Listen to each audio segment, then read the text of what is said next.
सो ये क्वेश्चन है, जेई का क्वेश्चन है ये, कि when secondary butyl cyclohexane react with the bromine in the presence of a sunlight, meaning अगर सनलाइट दिया हुआ है the major product is, that is अगर सनलाइट की प्रेजेंस में है मतलब फ्री रेडिकल सब्स्टिट्यूशन रिएक्शन हो रही है।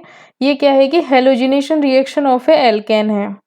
तो इस रिएक्शन के बारे में हम देखते हैं। सबसे पहले तो हम बनाएंगे सेकेंडरी ब्यूटाइल साइक्लोहेक्सेन की स्ट्रक्चर।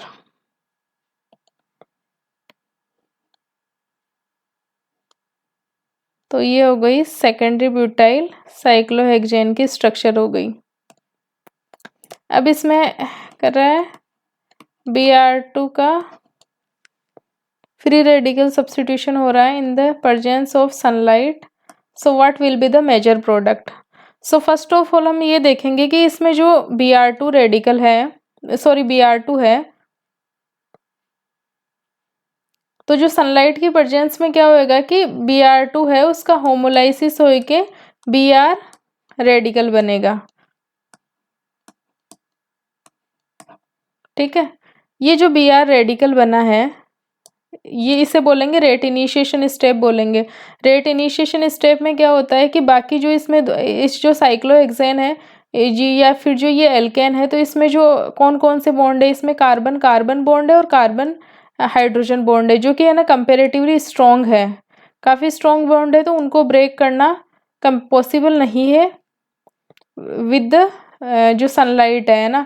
तो सबसे वीक बॉन्ड कौन सा है, जो बी आर बॉन्ड है, तो ये बॉन्ड टूटेगा और जिससे क्या होएगा कि फ्री रेडिकल का जनरेशन होएगा।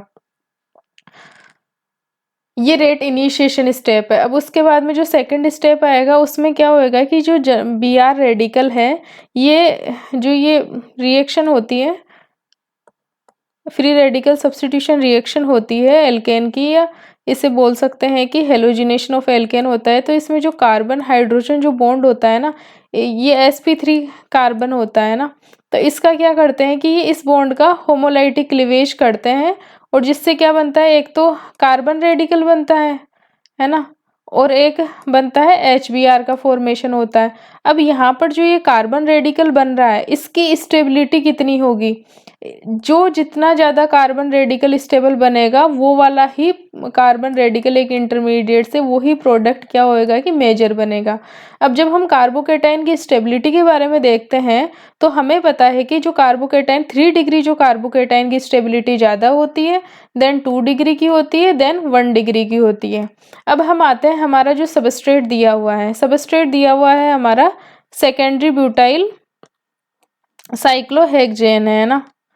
तो अगर इसमें हम देखते हैं, सबसे पहले हम, अब इसमें पता है कि हमें ना 1 डिग्री कार्बन है, ये सारे 2 डिग्री कार्बन है, ये वाला भी 2 डिग्री है, ये वाला भी 2 डिग्री है, ये वाला भी 2 डिग्री कार्बन है, ये वाला भी 2 डिग्री कार्बन है, ये वाला भी 2 डिग्री कार्बन है, ये 1 डिग्री कार्बन है,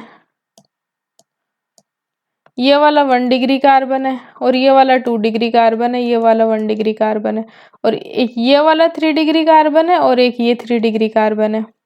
2 कार्बन कैसे हैं हमारे, 3 डिग्री है। तो हमें तो जो प्रोडक्ट मिलेगा ना, स्टेबल फ्री रेडिकल बने मिलेगा यहाँ पे, ये या तो इस 3 डिग्री से मिलेगा या फिर इस 3 डिग्री से मिलेगा।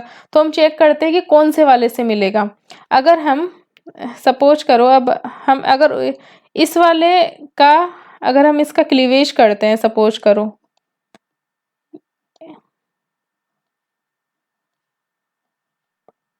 अगर हमने इस वाला जो CH बॉन्ड है इसका अगर हमने होमोलाइटिक क्लीवेज किया तो हमें जो फ्री रेडिकल मिला वो यहाँ पर मिला।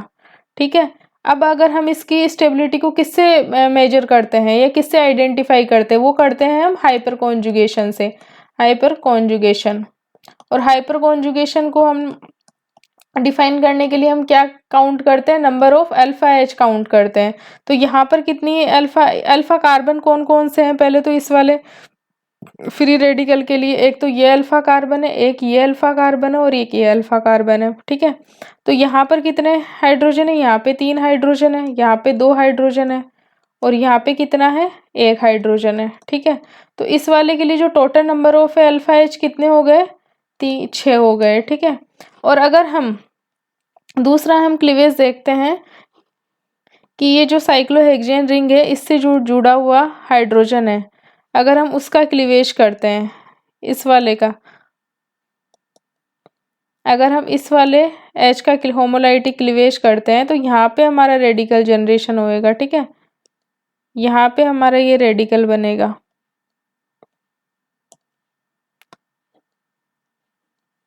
तो अब इस वाले जो रेडिकल है इसकी स्टेबिलिटी को मेजर करने के लिए हम number of alpha H count करेंगे। तो एक अल्फा कार्बन ये है, एक ये है और एक ये है। तो यहाँ पे 2 हाइड्रोजन है, इस वाले पे कितनी, एक अल्फा हाइड्रोजन है और इस वाले पे कितनी, 2 अल्फा हाइड्रोजन है ना। ठीक है, तो total number of alpha hydrogen कितनी हो गई, 5 अल्फा हाइड्रोजन हो गई।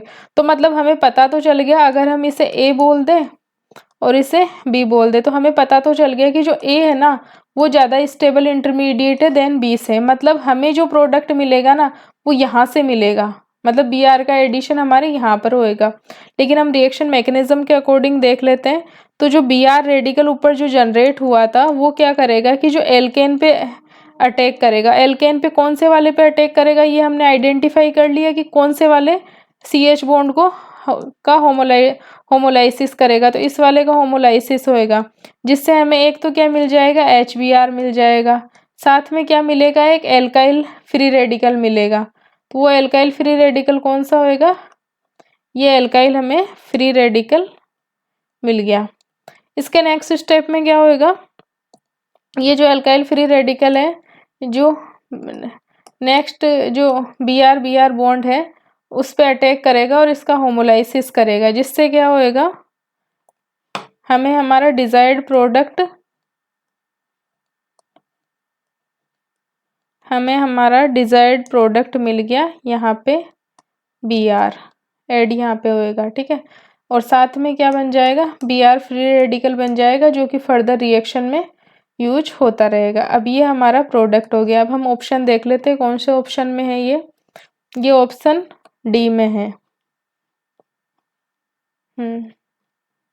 कहाँ पे जुड़ा है, यहाँ पे जुड़ा है बी आर। ठीक है, अगर हम ऑप्शन ए बी सी और देखते हैं, देखो ए बी ऑप्शन तो वैसे ही कट गया, क्योंकि 3 डिग्री पे जो ब्रोमिनेशन होएगा ना, हेलोजिनेशन होएगा, वो 3 डिग्री कार्बन पे होएगा, तो ये तो वैसे ही कट गया।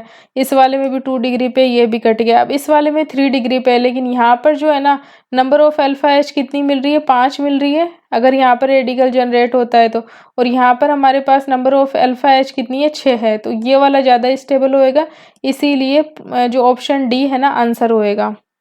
सो इस प्रकार हम इस टाइप के क्वेश्चन और भी कर सकते हैं। अब इसका जो जनरलाइज वे बताएं, अगर इस टाइप के क्वेश्चन करने का अगर आता है तो सबसे पहले हम क्या देखेंगे, सबसे पहले तो हम जो हेलोजन से तो है ना हम फ्री रेडिकल बना लेंगे। उसके बाद में अगर हम इस क्वेश्चन को सोल्व करेंगे तो हम देखेंगे कि जो एल्केन है, एल्केन पे कितने टाइप के डिग्री का, कितने टाइप के कार्बन प्रेजेंट है सबसे पहले तो, है ना।